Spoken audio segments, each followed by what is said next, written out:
go through our presentation. So again, thank you for inviting me to come and talk to your group here about safety. And I've been doing this now for several years and traveling across the country working with various state organizations that look like the Washington Onsite Sewage Association. And so I'm happy to come and share this information. So what we're going to talk about this morning for a little bit is OSHA and safety management that is specific to onsite and the construction that we do. So in most of the places that I have been to, particularly for the installers, there's not a lot of guys that do 100% of their business just in the on-site segment. And so you're doing some utility work, some side sewer work, some of that kind of stuff that plays into it. And these same sets of rules that we're going to talk about today are going to be part of this same thing. Some of the programs that we've developed over the last few years, and we're going to talk about a couple of these this afternoon, are exposures to pathogens in wastewater, confined space entry for on-site system workers, and then excavation and trench safety for on-site. So when we talk about pathogens, in this field study that we did, one of the things that I wanted to know was, over time and over the years, there's been a number of studies that have been done in wastewater treatment plants, but there had never been a study done on exposures of pathogens to pump truck operators and the guys that are handling this raw human waste coming out of a septic system. And so during the development of this program, we went out and took field samples and basically sent them to 3 independent labs. One of them was a hospital in Tacoma, where they did pathogen studies through a couple of different methods that we're going to talk about a little bit more this afternoon. But this is kind of the bad boy list that came out of these wastewater samples that we did. And some of the changes, some of the things that are up here, like staph and strep, funguses and yeasts, are things that have been known to be in wastewater and part of the exposures, but some of the surprises were molds and rare molds, and then MRSA, which is generally from a health perspective broken out into the community. And so you think about the different activities that we do when we're servicing septic tanks. The splashback, immersion, and aerosolization of this sewage when we're pumping these tanks out is pretty dramatic. And we had to have some examples and stories that folks came up and shared with us about what their exposures were. We had companies that had large workforces that, like a couple hundred guys in their company, big companies, that over time were able to recognize that in the first 12 months of employment, those employees had more days off being sick than employees that had been on the job for a little bit longer. And so we're going to discuss that a little bit this afternoon and what that means. And this is part of where these exposures really come. And we're going to talk about personal protective equipment. This is a dump site in King County where it's got a half a dozen or so holes in the ground that the trucks unload off into. Multiple trucks can be there, and there's really no protection for the aerosolization of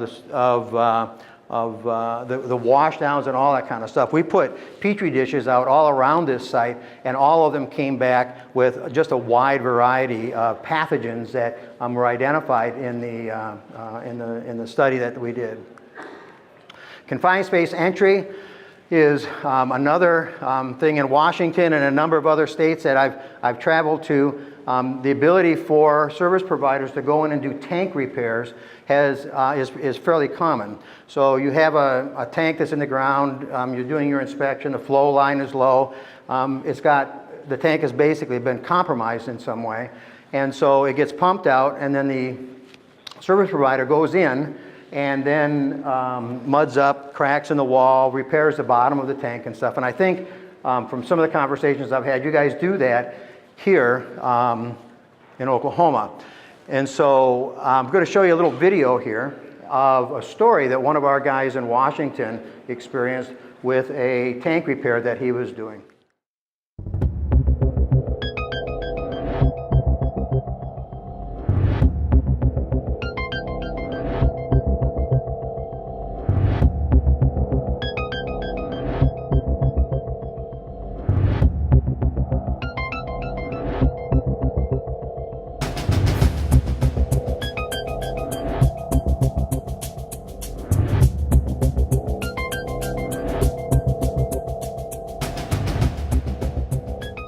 I've been doing this for right around 13 years.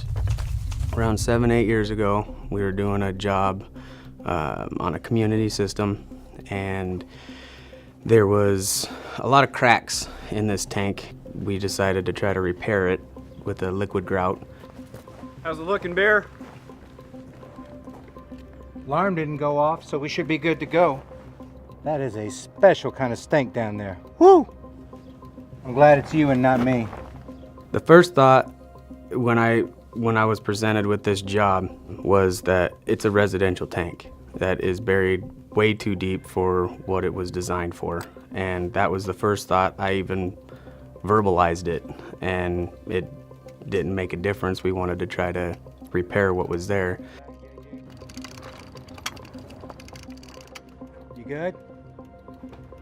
We decided to go ahead with the repair and see if we could make something happen that way, when my first instinct was not to.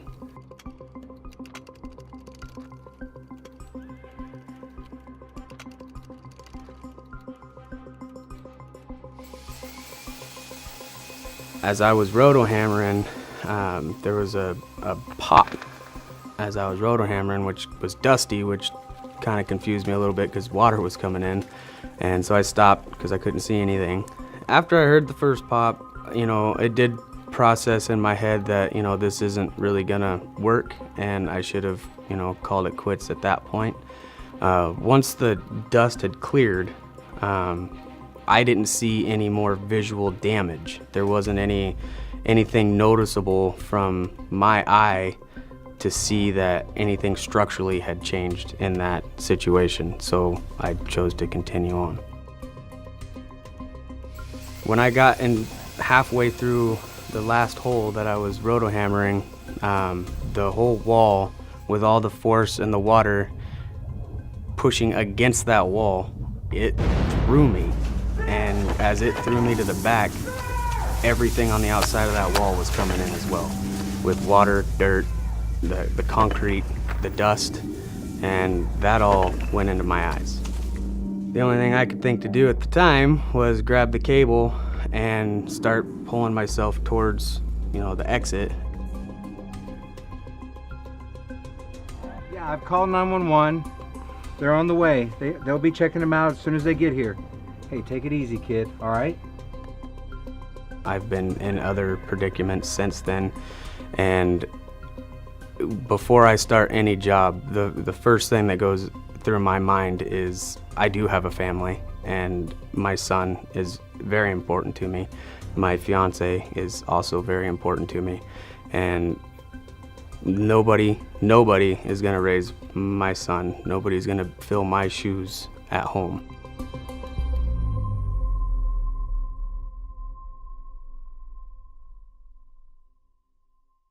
So when I hear stories like this, I always take a look at, what caused this. And when you look at safety management and planning, root cause analysis, you can either do it on the front end, proactively, or you can do it on the back end, reactively, after the accident happened. This company does septic tank repairs all the time. They do 3 or 4 of them a week, but they're typical residential installations, and so they're not very deep.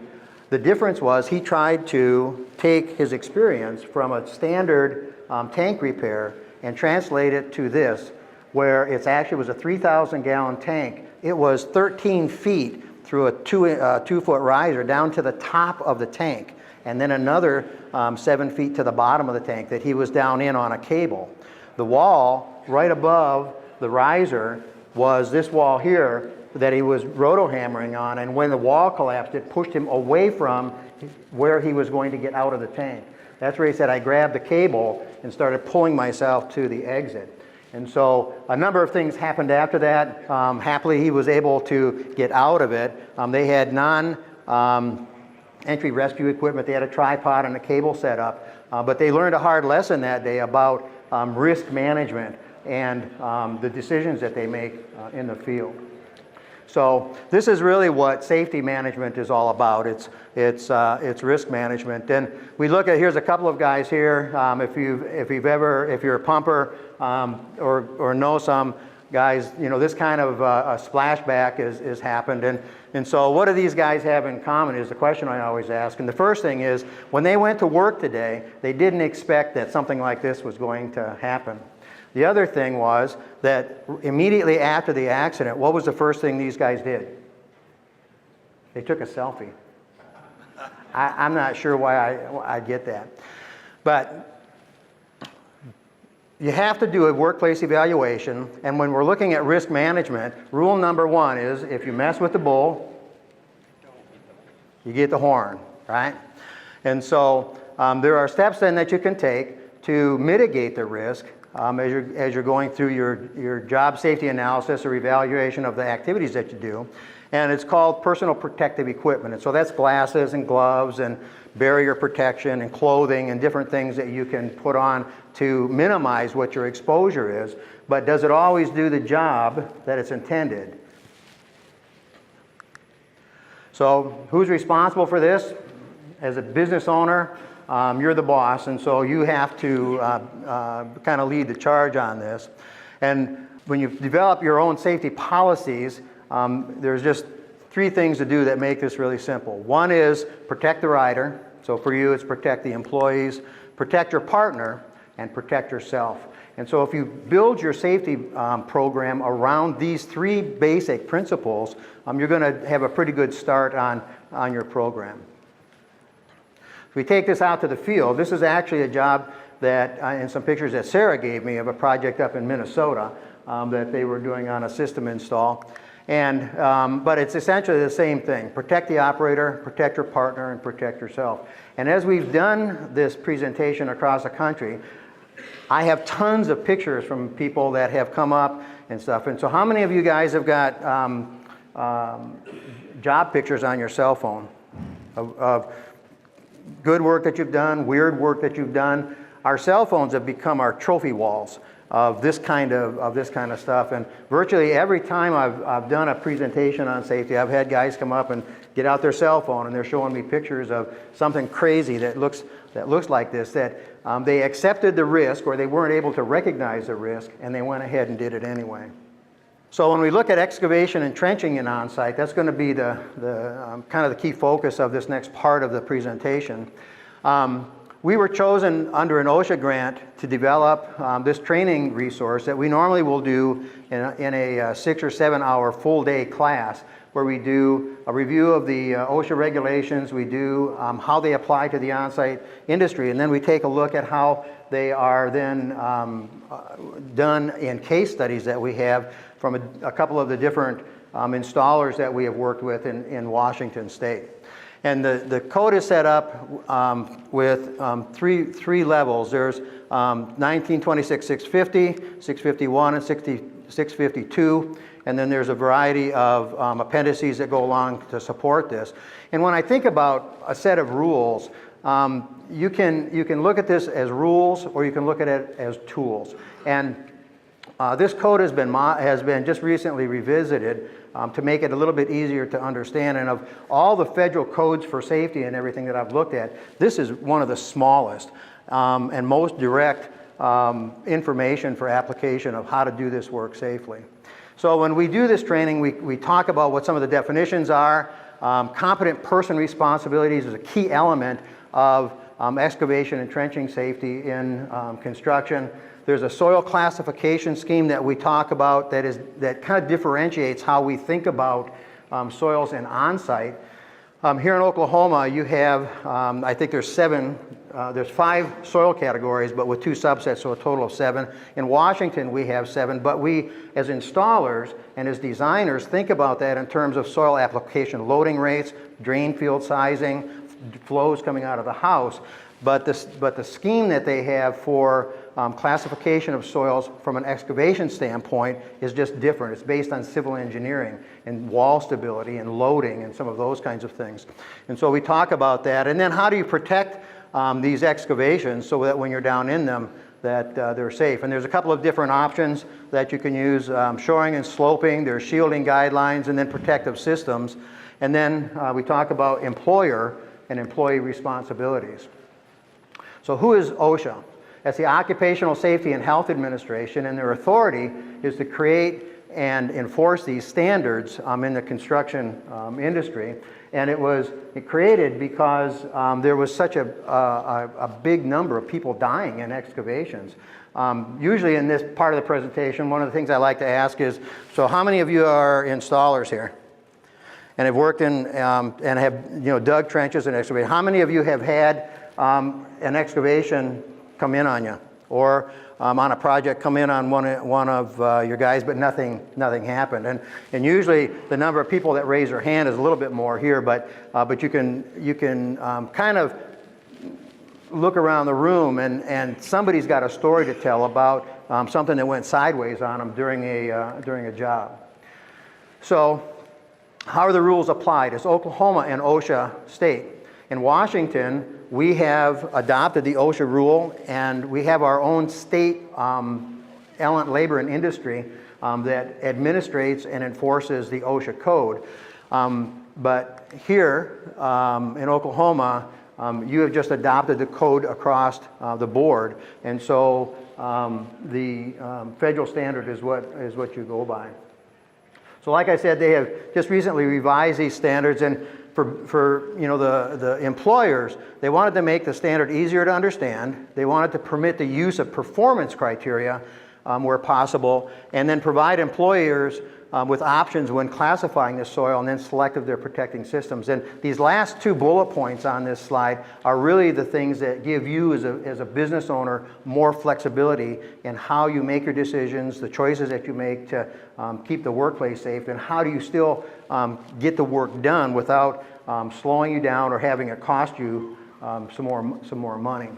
So why do we care? Excavating is really one of the most hazardous things that we do in construction.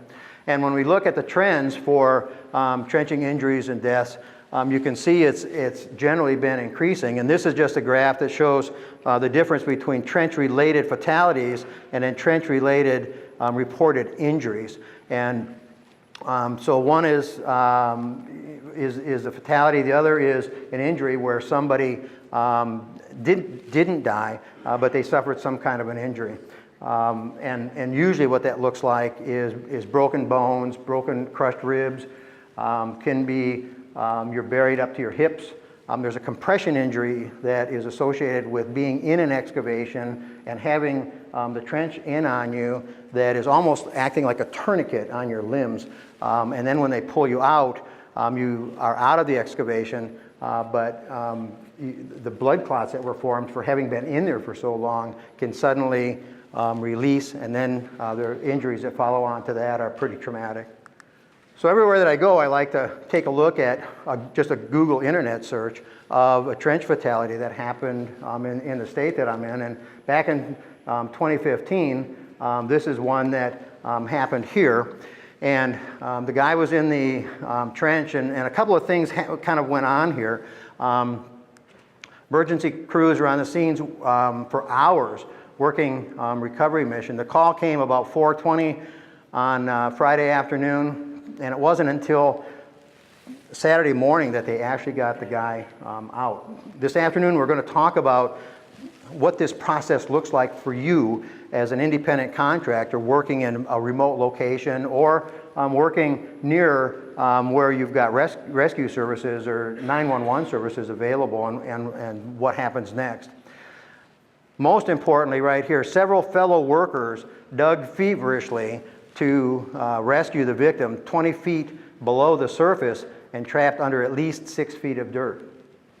And so when you think about what happened right there, they were digging in an excavation, it was 20 feet deep, the wall came in, trapped the guy, and the workers immediately grabbed shovels and hands or whatever they had and jumped in the trench to try and do something. And this is absolutely, without any kind of a plan or capability or training, the wrong thing to do. And the reason for that is that when you look at the total number of fatalities that have happened over a 10-year period, a big number of those fatalities were rescuers that went in to try and do something when the excavation collapsed. So when do these rules take effect? How deep does a trench got to be? Any ideas? What's that? 24 inches maximum. Anybody else? So the rules take effect at 4 feet. Okay? If you have a trench or an excavation that's less than 4 feet, the rules don't apply unless there are conditions or soil conditions that lend themselves to caving, because even in shallow trenches, you can have a guy down on his hands and knees working to connect pipe and that kind of stuff, and he's still, with a spoil pile, got 5 or 6 feet of material above him that under the right conditions could collapse and trap him in that.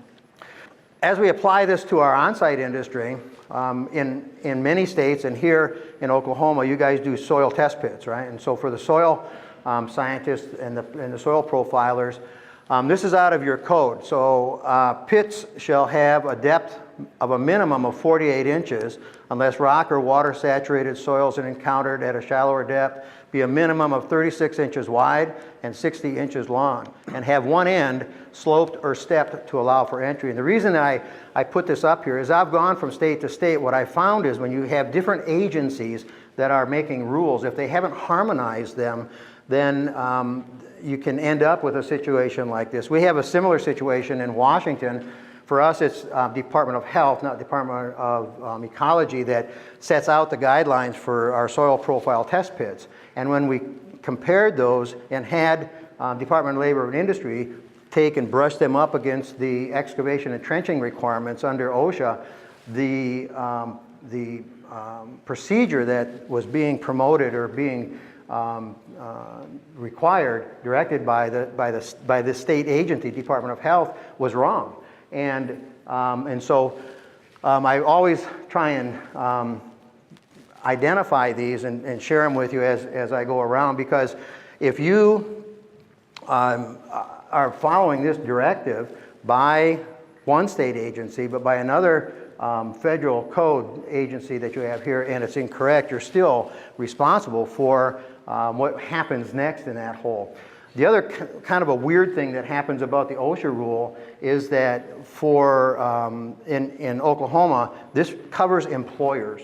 It doesn't cover government workers, county workers, city workers, and so those folks don't have the same perspective from regulatory compliance around safety as you do as employers, and sometimes the compliance or harmonizing those codes gets a little bit mixed up. And so this is something that you guys want to at least think about in terms of how you're going about this.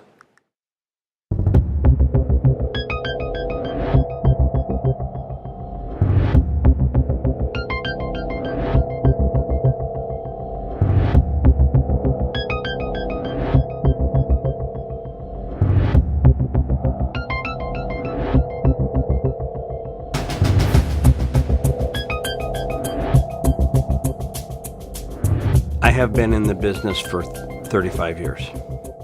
Everything from the simplest residential construction stuff to some of the most difficult stuff. I specialized in very difficult residential construction lots. Real steep slopes, real muddy sites, real difficult jobs. We loved them. All right, so we're doing the drip mount today, right? Yep. I took the class and I'm ready to get hands-on. All right. Well, let's just make sure that we're going to do it the right way. God, I remember when my dad was doing stuff like this, he would just cowboy it, right? And jump in like it was nothing. No safety, no rules. No. I remember hearing a story about a guy who got pulled out by a garden hose. Yeah, I heard about that. Yeah, so let's go through this and make sure we don't have anything like that happen. Okay. So, making sure we got our PPE, hearing equipment, hard hat, safety vest. My boots aren't on yet, but they're in the truck. Are yours out there? Yeah, I already put them in. Perfect, great. We already called before the dig for the location, but just make sure that we did that. 811, right? Absolutely. Okay.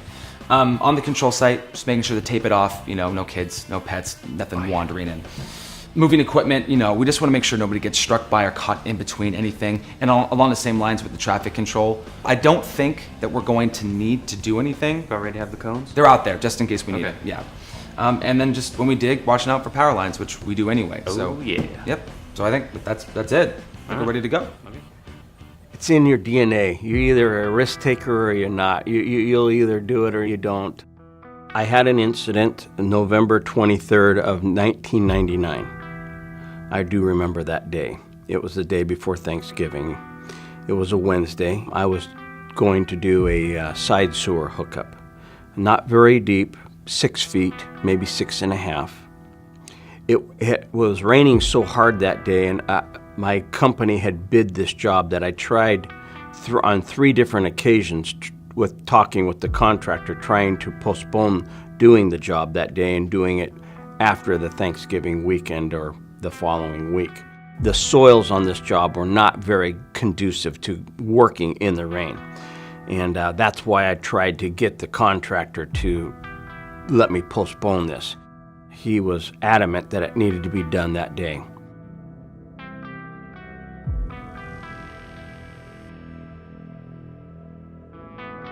I was doing this on a bid price, so the price is set. So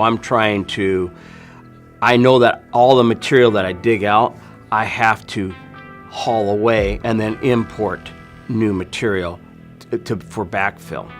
And through a series of events, bad decisions, and just things that were unknown to me. I sure do hope John got this dig right this time. That is not right. Not at all. Look, it's not even level in these corners.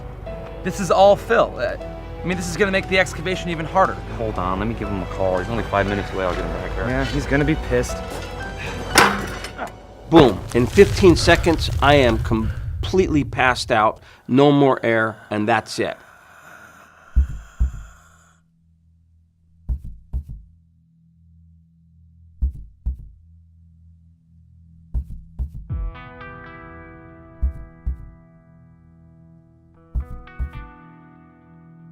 Once I came back and I became conscious again, I'm still in the ditch.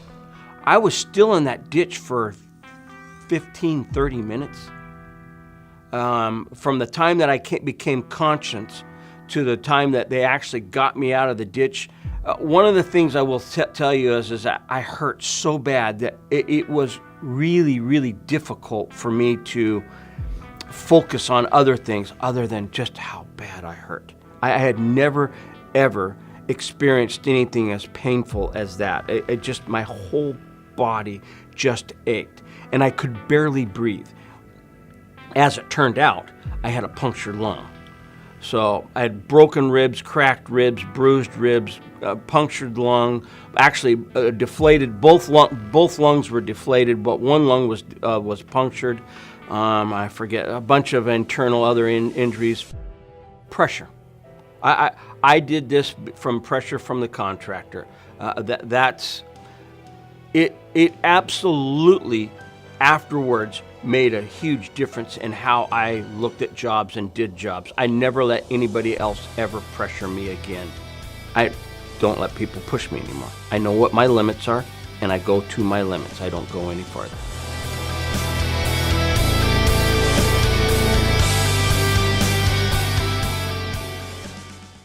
You're either a risk taker or not. It's in your DNA. You heard him say, tough, steep slopes, hard jobs, work that nobody else wants to do, or work that has value added to it because it's so different, I can make more money at it, are the ones that we love, right? Those are the jobs that define us as a company. We're known for. It's our reputation.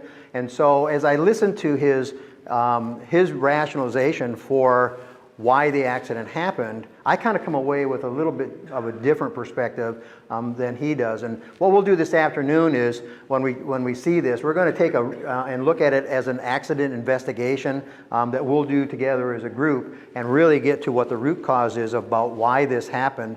And it'll be interesting to do that. So when we look at how the OSHA standards are set up, the first section, 650 is a scope, application, and definitions. 651 outlines what the general requirements are, and then 652 are the requirements for the protective systems. And so excavations that are over this depth. And we'll talk about utility and some of the side sewer work that applies to it too. So as I've talked to guys and as I've looked at how these systems of work happen across the country in different markets for our industry, What are some of the other contributing conditions for the decision making that goes on that puts some of the workers in the field at risk? And so a competitive business environment is something that comes up very often from the guys that I talk to in our industry. And it can be on either end of the spectrum. It's either I can't do all that stuff because my competitors aren't doing it and they're underbidding me, and so the work is going too cheap. I can't take the time and spend the money to do those things. Or on the other end of the spectrum, where there is just so much work going on. In Washington, we have a very robust market right now, and guys are turning away work. They're out 3-4 months on their work, and they are just booked solid. And so both ends of the spectrum can have an impact on how safety management plays out in your company. It puts demands on small business owners. If you guys are running just 1 or 2 men, or if you've got just a couple of crews, it takes some energy and resources to get started on a program, and it takes some energy to keep it going. And so this is also a challenge for us in our industry because so many of our businesses are built the way that they are. Lack of skilled workers. A question here is, how many of you guys are looking for help right now? Right? So a few of you are. In Washington, this is a real challenge for us, and a lot of it's being driven by what the Washington State unemployment rate is, and so this depends on you having some kind of organization around how you are training people. If you have to bring them from outside the industry, you can't steal them from somebody else. And so understanding what those training needs are, understanding what your hiring process is, what kind of experience you're looking for when people come into your business is an important part of this. And then there's just a general lack of understanding of the risks from all the guys that I have talked to over the last couple of years, just the situational awareness of what the exposures are. And Keith really was as much a victim of that as anything, is that he accepted the risk, he kind of recognized it, but he'd done this job or this kind of a job often and had some experience with it, and he just didn't recognize the risk that site conditions had led that day. He acknowledged them. It had been raining and the ground was wet and stuff, but he never had any kind of a trench box or any kind of provision for protecting the excavation at all. And so just touching on unemployment rates, even within the state, this is going to affect where you are and where you work on the availability of skilled workers or what your resource pool. And you look at some of these, out here in the West, your unemployment rates are really pretty low. Right around in your area here, they're 3.2 to 3.7. Oklahoma is 3.4. That has an impact on who you hire, how you hire, and the experience that you're bringing into your company. And so what are some of the other things that do this? As I've interviewed company owners and talked to them about how they apply these rules and how they look at the safety culture within their organizations, there's this positive reinforcement for negative behaviors. And when you think about what that is, this is near misses, right? And so you do something that you may or may not recognize as being a hazard or dangerous or an exposure, but nothing bad happens. And for us in our industry, particularly around the pathogen exposures, we don't recognize it in quite the same way as you do when you fall into an excavation, or you fall off of an excavator, or you fall off of a trailer. The reward you get for doing whatever it was that you were doing is immediate, right? You take a spill. But in pathogen exposure, you may not get sick for 2, 3, 4, 5 days, and you may not relate it back to a work exposure. And as much as it is, like Sarah said, these different pathogens and microbes, they're everywhere. And so your opportunity to get sick, how that happens is there. When we talk about pathogen exposures, though, the frequency of exposure and the concentration of the exposure of these pathogens are multiplied many times over what you as a regular citizen are just wandering around going through your daily routine is to different pathogens.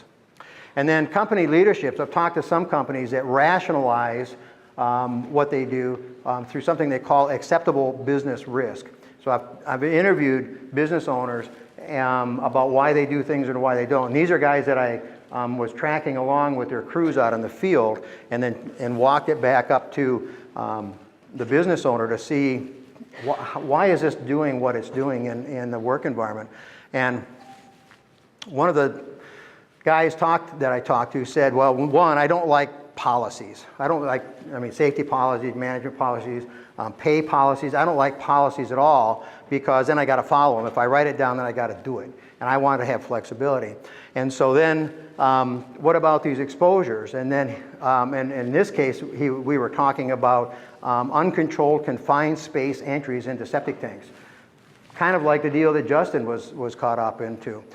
And his statement to me was, well, that's an acceptable business risk to me.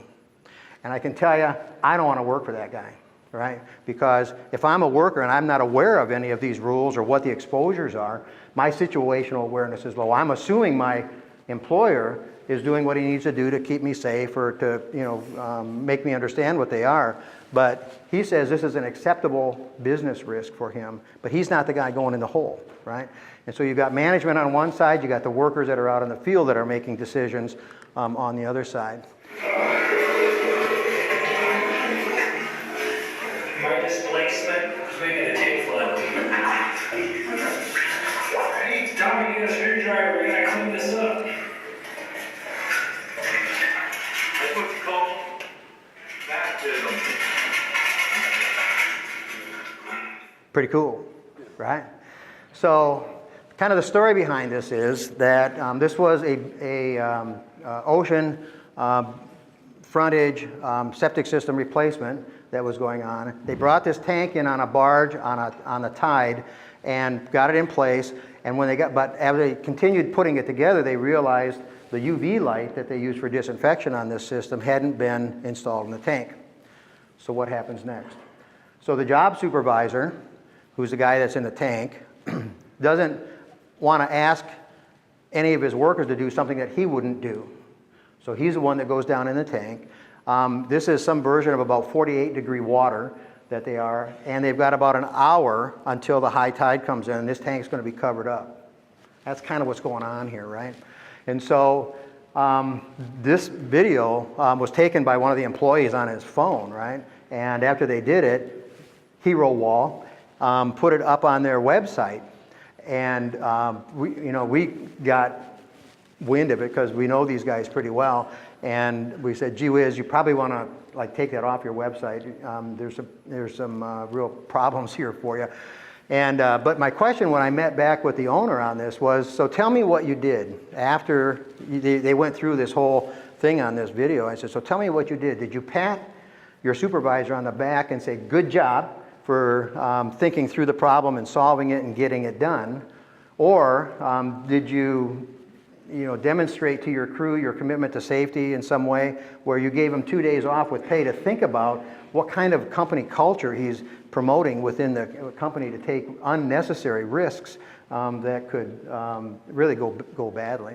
So this is the kind of stuff that's going on in our industry every day, and you've got whether it's management making decisions or employees making decisions. And what I like to say is that depending on what your culture is, from a safety perspective in your company, when you've got crews that are out running independently on doing work for you on different projects, when they get faced with a situation like this, the one question that they ask themselves first is, what would the boss do in this situation? And that starts to push them down a decision tree to end up in a spot like this. So this is a picture of one of the case studies that we're going to look at this afternoon. When we look at excavation and the trenching rules, there's a couple of things going on here. This excavation is 20 feet deep. We'll you can see that their power poles are up here. There's an upslope. They're limited where they can put their spoil pile. The ground is pretty bad. They've got protection in place, but one of the key elements of the rule is how does the guy get in and out of the excavation? So there's a requirement for ladders to be available. They have a ladder in this job. Can you see it? Laying on the side right here. So if something happened, if the trench box shifted, the reason this guy's in the bottom of this box is that the box is elevated a couple feet up off the bottom of the excavation, but material continually is collapsing and the sand is flowing underneath that. And so his job in there is to clear that as they're progressing the dig. So there's a couple of things that are really outside of the excavation and trenching rules that are pretty basic stuff, right? How does, from a safety standpoint, how does that guy get in and get out of the trench when he needs to? And it's an emergency situation. Another project here, there was a fatality that happened a few years ago now, 2 years ago now, in Seattle on a side sewer job that looked pretty much like this. And ultimately, as a business owner, what you permit, you promote. And so, it's excavations. And how do you think this guy got into the bottom of that excavation? Yeah, he probably rode that bucket down, didn't he? How do you think he's going to get out?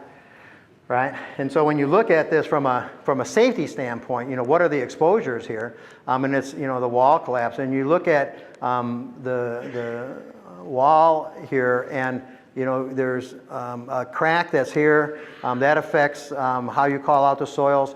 There's a bubble right here of soils there, and so there's some potential for exposures that exist in these excavations. And for us in our industry, the soil test pit logs and then tank excavations are two of the really big puzzles that we have to try and solve. And so as we went through this, what we found in the industry that there are some programs in place. Some programs are in place but aren't working the way the owner thought they were working. And so there was a disconnect between starting a program and then letting it run for a while and then not back checking to make sure that the employees were doing what you thought they were doing. And then with some companies, they just didn't have any programs in place at all. They hadn't started them, didn't know necessarily where they wanted to start. So for excavation and trenching safety, a key focus area is identifying and then the responsibilities of what they call a competent person. And this is the guy that's been assigned responsibility on the job site. He understands the rule and its application. He can identify the soils in context to the excavation and trenching rules, and then can recognize changing conditions. And this can range just from anything from rain in the morning, rain in the afternoon, do we got to do something different? And then has the ability to make decisions is the most important thing on this list, because this includes up to shutting the job down because he's identified something that has changed. So when we think about this soil classification for excavation, it's like I said earlier, it's not how we think about soil application loading rates and drain field sizing and that kind of stuff. It's a different soil classification scheme. And you can be proactive versus reactive. The process is essentially the same. And at the very beginning, I said as an employer, you're responsible under the general duty clause of the OSHA Act to do a workplace hazard assessment. And I say use the KISS method, right? So if you don't have a program or you have a safety program in place, start with the things, take a look at what you do. If we do excavations, if you work on tank holes, take a look at what those exposures are and start with the things that are going to kill somebody if it goes sideways. And then you've mitigated a big chunk of what your risk is. So there has to be an easier way, right? And I just don't know what to say about this picture. So for more information and training here in Oklahoma, this is the contact for the office. And an important part of what also goes on with OSHA, and we have this in Washington through our L&I program, is they have the compliance side, but they also have a consulting side. And these guys are available to you to help you get started. And what they will come out and do is they'll come out and do a workplace evaluation with you. And I've done these with some of our guys as well. And it's just a walkthrough.